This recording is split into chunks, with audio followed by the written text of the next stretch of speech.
It's a good sign. U.S. men's national team forwards scoring goals for their club teams ahead of the Concacaf Nations League semifinal that kicks off tomorrow night. You saw a goal from Haji Wright, you saw a goal from Ricardo Pepi, and of course Christian Pulisic has been absolutely balling out for AC Milan, and he is the focus of our Auto Trader Players Spotlight. Christian Pulisic, what more can you say about what he has done in Serie? It has brought new life into his career. 12 goals, 8 assists across 39 matches, and a passing accuracy of 82%. And those 12 goals, that is the second most on the team for AC Milan. So they have gotten a lot out of that addition. Let's take a look at some of those goals from Christian Pulisic, who has really just... Nice. I mean, it's been amazing what he's done, Brian. Yeah, you know, the thing that really stands out to me too is 39 matches. And for Christian to stay healthy, to be able to play the amount of games he's playing, and at the same time allowing him to gain confidence, understand his position with this team. He moved from the left side to the right side for AC Milan and has really hit the ground running. You see this partnership with that top three, and there's an understanding there that Christian has really fallen into place. So I'm excited to see what he's going to be able to do with the U.S. men's national team coming up. And coming from you, a guy who wasn't just scoring goals for the U.S. men's national team, but also scored goals in some of the top leagues in the world, in the Premier League with Fulham. Let's take a look at some of Brian McBride. Woo! Wow. Look at the height on that. Right? The height. He was an aerial threat against Pompey. Look at that finish. Okay. Against That's Pompey. not high def, people. So, No. Nigel actually... No, let's not go there, Ali. I know where you're going. Some people are smacking their TVs right now going, what's wrong with this? Exactly. Yeah, hey, look, there's his mate, Luis Morte. That was the problem with the legend McBride there. Any crosses that came in, you were worried and nervous. Conserve a ball. It is Air McBride. Air McBride, bro. Sensational. You played against him, Nigel.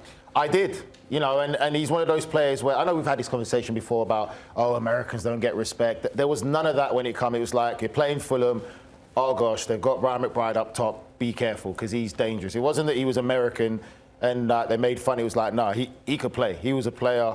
Balls coming into the box, a danger in the box, old school striker, hold the ball up, bring play up, everything that you'd want to look for in that generation. That's what he was. He's my hype man. Instant respect. Yeah. Be careful. He doesn't compliment a lot of people. I don't know what's coming next. I'm just telling you. Listen, he's going to ask you for a loan. I give credit when credit's due. Nigel, did Brian write you a check before the show? No, he didn't. Yeah. I give credit when credit's due. Listen, I just slipped him an envelope. I'm a football historian, and I've got respect for players that played the game and what they've done, and he deserves his credit. Absolutely. He deserves his flowers. He's a legend. Nigel's going to have Brian sign this image of the two of them. I can't guarantee the quality of this photo, but we do have one. Oh, look at that. Nigel's trying to keep up. Just watching him go. Believe me, I was not faster than Nigel, that's for sure. I was debating whether I should take him out from the back or when I'm going to get him. That's what I'm really like. Nigel, that's your marketable model face. Look at the other guy there in the background. Yossi Benayoun. Yeah.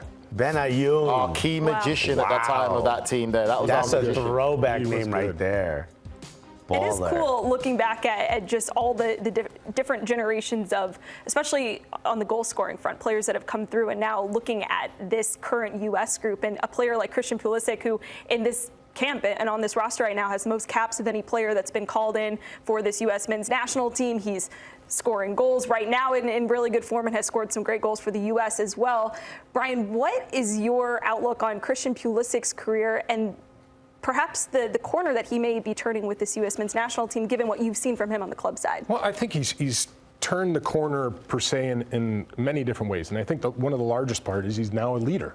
You know, he showed it in the World Cup. A lot of people didn't get a chance to understand what went on behind the scenes. But Christian is now taking the reins over. Tyler certainly is the captain when he comes back, but there's a leadership value to Christian that, you know, not only is it scoring goals, it's about doing things by leading and not just talking about it. He can assist, he can link up play, and now you have this group of players that provide different aspects. Each of the forwards can do different things, and I think it'll be exciting to see how Florian hopefully gets back going and scoring goals, because he's been a little bit off in France with Monaco, but it's an exciting time. There's players scoring goals in Europe, but there's also that leadership side that Christian's really going into. I think when I look back at Pulisic's career, and I remember just how well he played, lockdown Pulisic was a vibe. When he was at Chelsea, he was balling out. But he was still that youthful player that was sort of trying to prove who he was. I feel like this move to AC Milan, in particular, you mentioned how many matches he's played, being able to be healthy.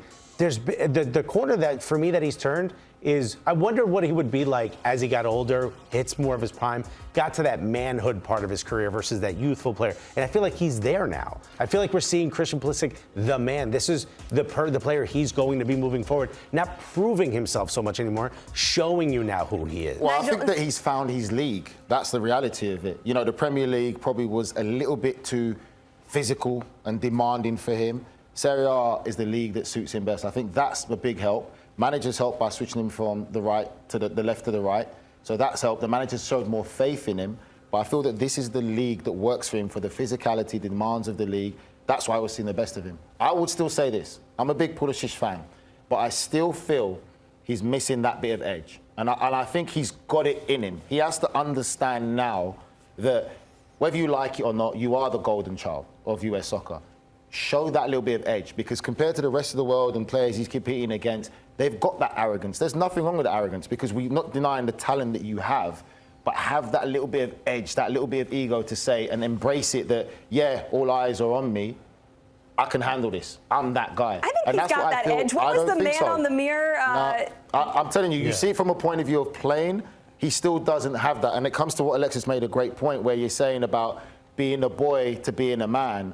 And it's like, I still see that little boy, but he needs to be that man. The difference, I'll say, two players who came from this region, Davis for Canada. He's got that edge. Alphonso Davies? Alphonso Davies has that edge. He's had that edge from when he went there, went to Bayern Munich, wasn't really phased, took over, playing in Champions League. He was getting standing ovations when he played at Stamford Bridge of how good he was. He's got that edge to say, yeah, I'm that man. Pulisic might not have it in him in the personality, but I think he should have it in him, because I'm not talking about talent and ability, because he's got it. Just needs that little bit of edge. I think he has it. Maybe it doesn't come out enough. Like, if you go back to the first Nations League game, final versus Mexico, there were some fiery bits going on in that match. Now, the consistency I get, and I know what you're saying there, so it's there.